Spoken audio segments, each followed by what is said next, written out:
Hello, welcome to another episode of SaaS Scaled. I'm pleased to have Roy with us and discussing some topics that I'm pretty sure everyone in SaaS world will be very interested to hear. So, welcome to the show, Roy, and please tell us a little bit about yourself and what you do. All right. Thank you. And thank you for having me. Uh, so my name is Roee, and I'm the leading the revenue architect practice at Winning by Design.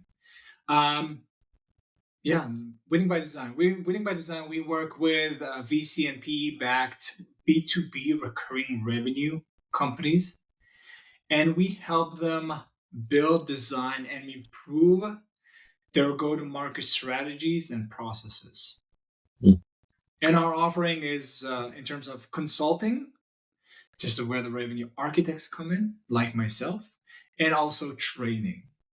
So training the individual sales rep, customer success reps, the different team members that we have within a go-to-market team, and how to um, improve their skills and how to um, uh, better manage their go-to-market processes.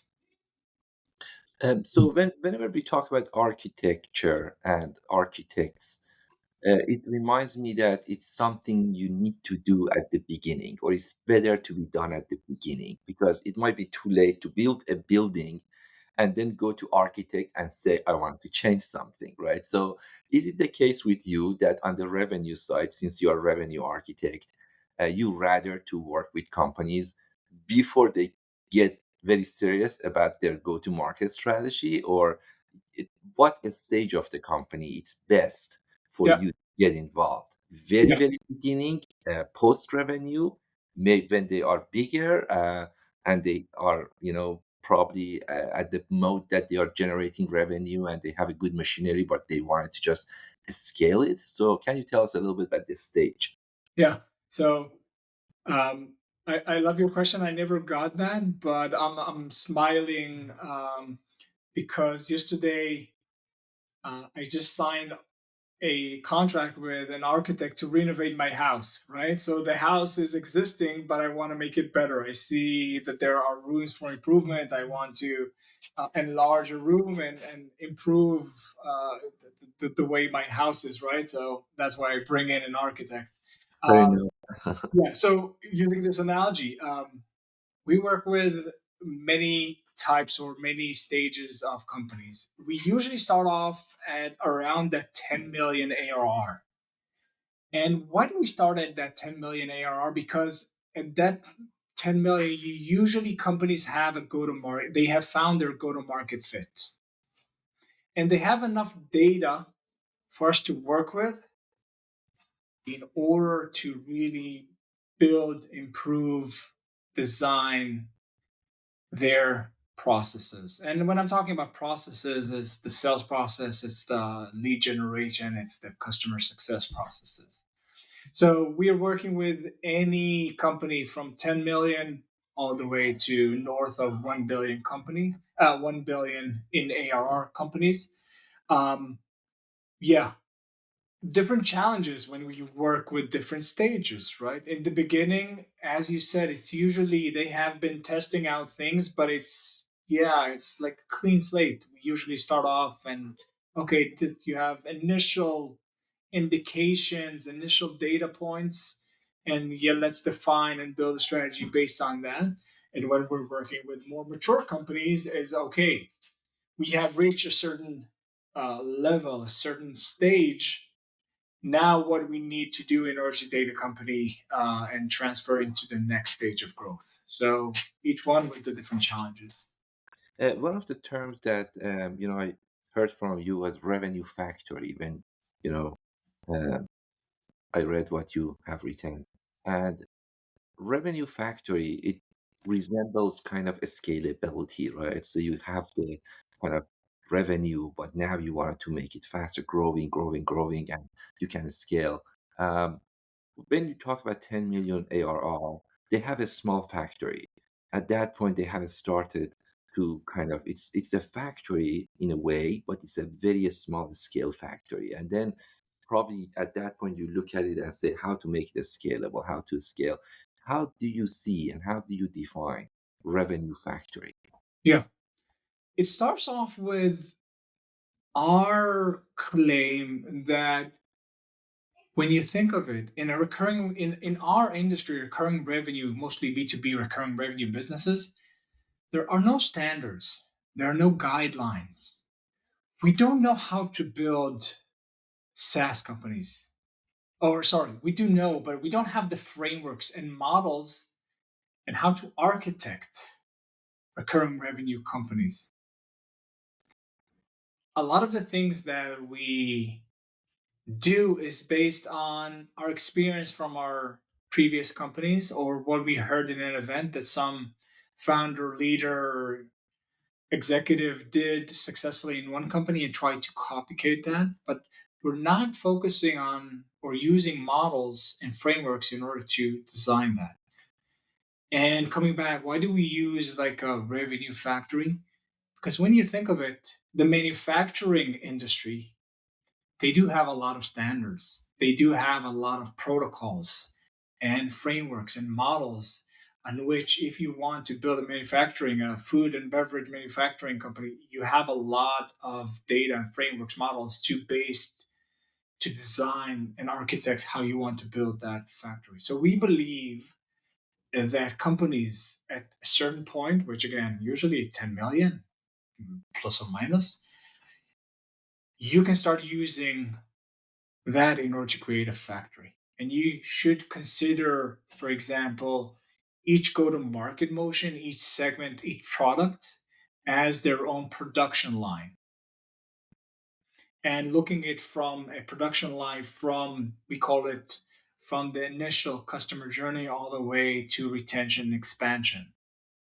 So looking at across the different silos and departments that we have, and this is like a go-to-market kind of way of looking at things rather than departmentalizing and siloing the customer journey.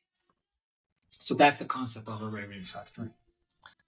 And from your perspective, looking at, for example, $10 million ARR company versus, let's say, 50 million ARR company, how do the challenges kind of change and shift? Or you may say 100 million, doesn't matter. But I wanted to get a better understanding of the challenges and the way they evolve.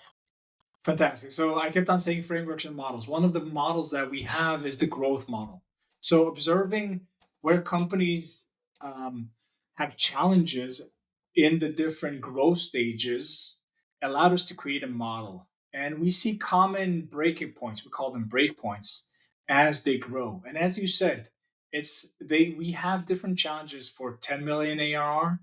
There, it's usually around let's understand what works, focus on what works, and stop doing what does not work. Right. So in the beginning, when we're finding our product market fit or even go to market fit, we're trying out different things and we're selling to this type of customers and this segment and this industry. And one ACV is this high and the other contract is that low. One sales cycle takes us 9 months and the other one takes us 9 weeks. So we're testing out different things. At that 10 million, you need to double down on one in order to start scaling the business. Right. So that's usually the focus of that 10 million. When we're talking about later stage companies, sometimes it happens at 50, sometimes it happens at 100, sometimes it happens at 250. Right. We need to start working on creating an effective process, an efficient process, right? So let's do more with less. Let's be able to increase, we call, if we're talking about a factory, increase the output and the quality of the output.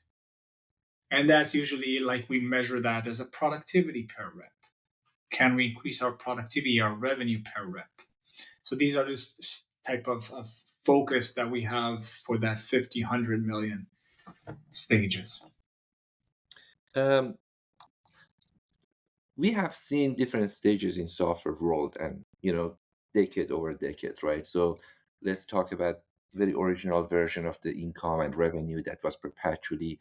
selling the software and getting the one-time fee plus a percentage for support and maintenance, and then going through the subscription model that is more associated with SaaS, and then some other models like usage-based, for example, model, and now AI coming to the mix. It's going to change also some of those equations, and especially when it comes to cost of delivery of the software. That is another factor that also would be very different when you ship the software on CD-ROM or host it and serving it as a service, or for example, going and making it more AI kind of and selling your model and training your data, and probably more cost, being kind of upfront cost being accrued.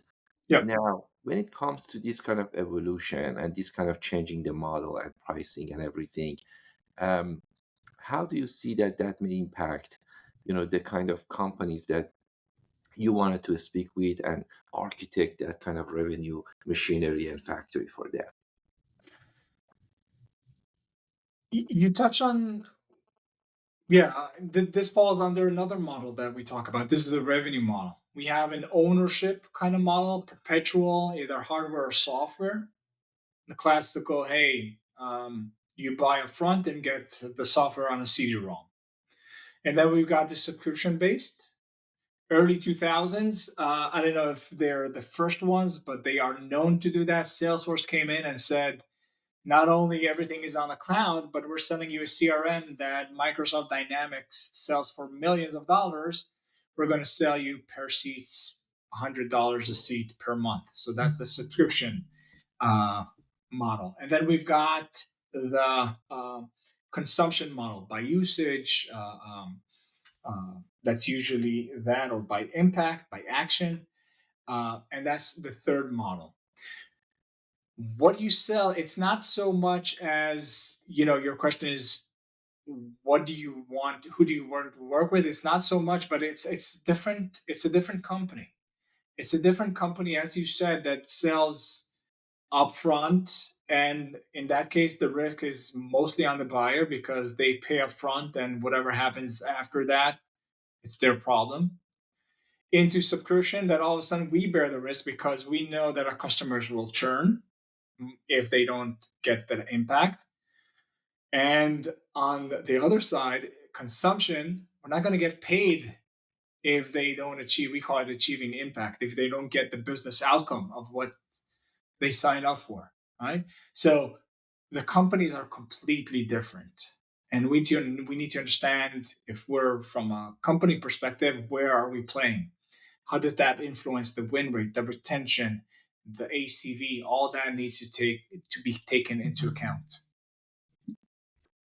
Um, but also, I wanted to probably learn more and ask from this angle that the pricing model, how much is involved into that kind of building that revenue architecture, right? Or how impactful. You may say, oh, pricing model is by far number one focus, especially for this stage of companies or this size of the companies. Or you may say that actually is not a big piece, and pricing model is not something I will look at it as one of the top five things I look at. And there are many other things that are more impactful in what the company does in order to build a kind of revenue factory. So maybe I can rephrase the question that way so we can understand from your perspective and the way you do it as revenue architect, how important do you see the pricing to be in all these equations? This is the first step that we need to get right. Hmm. Right. And from that, it makes it very important to get that right. The pricing, and we call it pricing and packaging because it goes hands in Yeah, hand. yeah. And that's when you have a product, you're ready to go to market. That's the first thing. How much are we going to charge for that? That's the Mhm. number one thing. It's very important. It's very important in the beginning because naturally, as the company progresses and grows, then it's very important, but you are probably doing something right because you can continue to grow. And of course, if you get the pricing and packaging wrong, that will cause you to slow down or even stop your growth. But yeah, assuming that you continue to grow, that means that you've got pricing and packaging okay, and then your focus shifts on other stuff. Your name, the name of your entity, Winning by Design, it indicates that you are searching for the science behind winning. Yeah. And that's a billion dollar question, right? So everyone wants to know, what is that science? If it has been figured out, that's great. I want that kind of formula Yeah. because it definitely helps me. Do I kind of interpret it correctly? And that's what you really, your intention was when you named that, winning by design, meaning that you are actually suggesting, offering that kind of, science behind winning. Yes. I think we do. That's exactly our intention.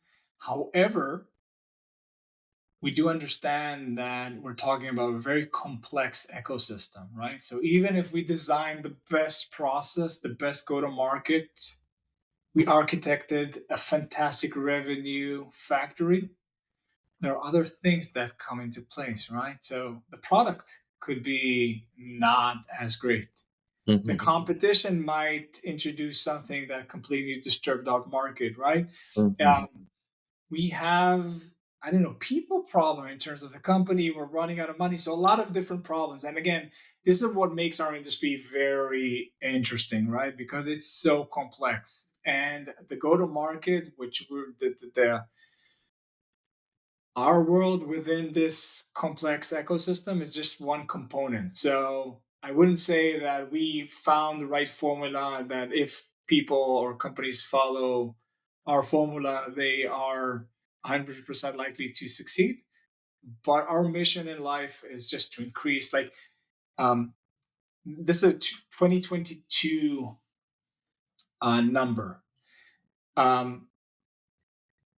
1.47% of the companies that raised the seed round eventually did an exit through an IPO, became public company. So Mm. only 1.47%.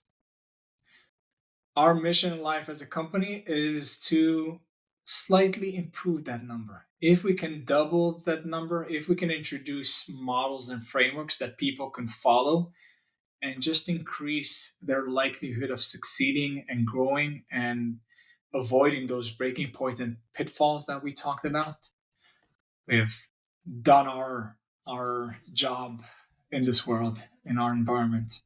So, being so multidimensional, we should not expect ChatGPT replacing Roee in the next year or two, because Are we that's as a consultant or as a sales person? so we should not expect going to a prompt and asking question, how should I architect my revenue? And it asks me some question and say, okay, I'm Chat GPT, I'm telling you exactly what Roy is going to tell you. That is not going to happen. It's so complex, as you said. No, I'm just jokingly saying. I know that it's going to be so complex that, as you said, there are so many dimensions that actually each of them can change the whole thing. So it's very dynamic, and you have to really pay attention to all of these at any given time. And even if you have all the assumptions right, it's still during that journey while you are implementing it, you may discover some new things. You have to be ready in order to recalculate on the fly a number of times to get to the destination you want. It's like you are sending a rocket through a windy situation, and it's not going to get to the destination unless you are recorrecting all the time until you get there. But I'm an optimist. I would say maybe not tomorrow, but 2 years from today, I would probably bet on ChatGPT and not on Rui. Just Okay. because, yeah, just because it can analyze so many different data points. You're coming from data analytics, right? Sure. Computers at some point will be able to, again, we're not talking about 100% accuracy, but I think they could connect the dots, many more dots than I can, Mhm. than a human can. That's going to take Roy out of the equation. That's great. Now, it might be a good segue for my next question. that I just wanted to ask you, not just the Gen AI and generative AI, but in general, other types of AI that we see around ourselves as well, and all of them are just, growing and getting better. How do you see kind of businesses and entrepreneurship changing as a result of AI? You may say it's impacting the pricing, or it's impacting the way you build businesses and software businesses, or it's different than the way you build products, or the way you even do QA of the product to get the product faster. You mentioned that if the product is not a great product, then you don't have a great foundation. Maybe the factory is not going to work, even if you architect it from revenue Mhm. standpoint correctly, but still there are some other flaws there. Can AI positively or negatively, but positively more importantly, can really impact the way you see and the way we see as software industry and building software, building SaaS products, companies, businesses. What's your take on it? I know it's a wild guess. None of us has, that kind of, you know, uh, future, to know the future crystal ball. We don't have it. But based on whatever you know and everything you know, if you had to, have a wild guess, what would be? So everything that you said, we're seeing it happening there. It's just a matter of it's still early stages to understand what sticks. Hmm. So I would not fall in your trap in trying to predict a specific solution, but I would say that everything that we're seeing Hmm. will allow us. First step is to do more as humans. It will allow us to expedite whether it's launching a product, whether it's sales process, getting customers quicker to test out our platform and to close a deal, and to be able to do things that are human constrained much faster. So that's the first step. And the second step, and now we're having this discussion internally in our company, how fast is it going to be? Because we are starting to see sales agents, Hmm. starting to see robots selling. It's mostly demos right now. I haven't been sold by a robot yet, Hmm. but I've seen a lot of demos, Hmm. and it's getting closer. I think we're getting closer to the day that robots will replace SDRs, that's for sure. Replace AEs, that might be in specific segments, specific go to market motion. So, probably enterprise, that there's a lot of need for relationship building. Maybe that's not the way, but lower ACV, high velocity deals. Why do I need to talk to a human? I can talk to a robot. They can give me all the answers that I want. They don't interrupt me. Yeah. So step number two is for us to see robots replacing a lot of the processes and actually humans that are interacting with our customers. Yeah, and we know that in order for such a thing to happen, we need good data, high quality data, good frameworks. Now, understanding what you do, I don't know if your role is more about really getting engaged and taking action and doing it, or it's more training companies and providing them framework and advising them. And if it's the latter, and you have already developed some framework and you are actually letting companies adopt that framework and go with that framework, and your job would be to coach them through that adoption and how to go through that framework to get the best out of it. Well, in that case, that framework and the data you collect and the way you do it can be done, also can help you to really train the AI part, right? So, in that way, AI can benefit from the same training. If that's more about you getting involved and implemented and getting into action and doing the work and that kind of things, maybe a little bit less.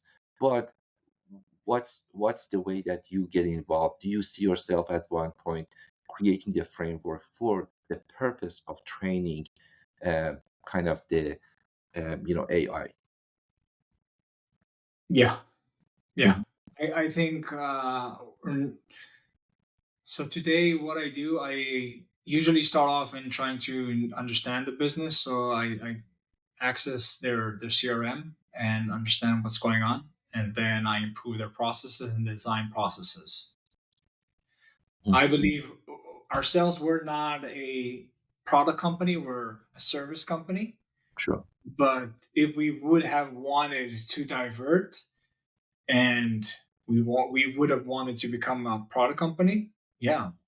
What limits our ability to plug into their CRM, extract the data based on the data to have the AI come up with what is the ideal by looking at successful plays, sales, customer success, extracting insights, and then acting on those insights, creating processes. And yeah, you see, we're already doing this, right? What is the most successful process based on the ICP who you're selling to? So yeah, I don't see a reason why we won't get there Mhm. soon. Okay, fantastic.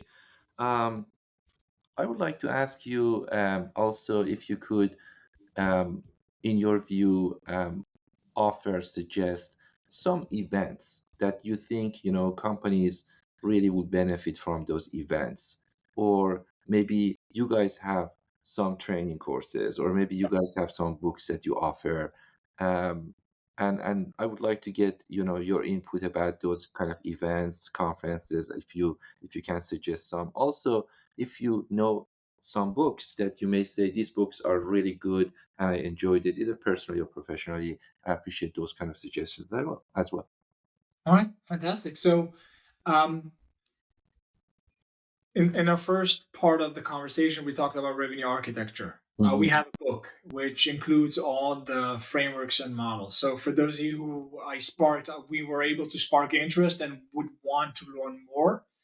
The book is called Revenue Architecture, written by our founder, um, Jocko, and Jocko explains everything there. For those of you who want to learn more, we also do trainings on revenue architecture. And again, revenue architecture uh, is for everybody in mostly B2B, but any recurring revenue company, how to build that revenue factory based on frameworks and models and scientific principles. And we also do courses. This is where I come in.